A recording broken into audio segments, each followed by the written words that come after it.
Former Chancellor Gerhard Schröder was known to be an art lover, as is current Foreign Minister Guido Westerwelle, along with a host of captains of industry and bankers. But what is it about people in power and art? Here's someone who might know. Modern art is associated with risk-taking, decisiveness, power. It's dynamic, progressive, and forward-looking. These are exactly the sort of qualities you find listed as prerequisites for jobs in management. So someone who identifies with the work of modern art and displays it is effectively claiming these qualities as his own, qualities needed in that line of work. In politics, art has replaced the sort of symbols of power that have been proscribed since the Nazi era. Back when the seat of government was Bonn, neutral historical paintings graced the chancellery offices, which were relatively modest and unassuming by today's standards.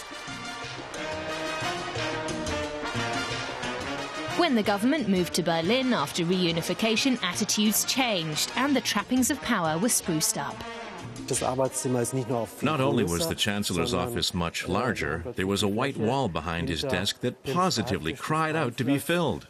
It needed a picture, and it was obvious that this picture would have to have an immediate symbolic significance. It would also be a political statement. When he assumed office, Gerhard Schröder chose a painting by Georg Baselitz of the German eagle as a swooping vulture. What sort of an image was he conveying with this painting? Probably an image of himself as a bit of a beatnik, the '68 generation. Someone who always had a rakish, critical, and distant relationship with state authority. So adorning the office with a painting that mocks a symbol of state was quite fitting. Guido Westerwelle also likes to make out he's an art connoisseur and collector. The message he conveys is that he's unconventional.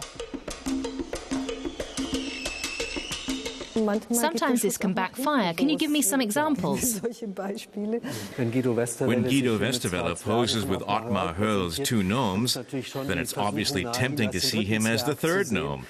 Moreover, the color yellow is obviously missing here, and that's what his party represents. So in a way, he's putting himself down. Modern art prides itself on being autonomous, so how do artists deal with this situation? Very differently, I'd say. Some of them don't mind at all. Here you can see Norbert Bisky in Guido Westerwelle's office. They're hanging one of his paintings together. He actually came to the politician to help him hang the picture. Other artists prefer it the other way around.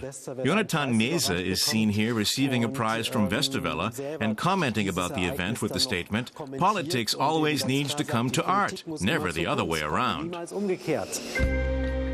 Business also uses art to encourage communication and creativity. These days, art is the status symbol for business tycoons, and a lot cooler than a luxury yacht. Ideally, it should be abstract, which is perceived to be message-free, and it's even better when its colours match the company logo. Former Social Democratic Chancellor Willy Brandt in bronze. Sometimes being followed by their predecessors' beady eyes makes today's politicians a bit nervous. Angela Merkel doesn't always seem at ease with Konrad Adenauer looking over her shoulder. It's noticeable that she doesn't use the opportunities afforded by modern art to magnify her position and boost her image.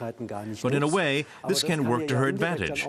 You get the feeling that this is a person who doesn't need something exclusive, like modern art, to represent the extent of her power.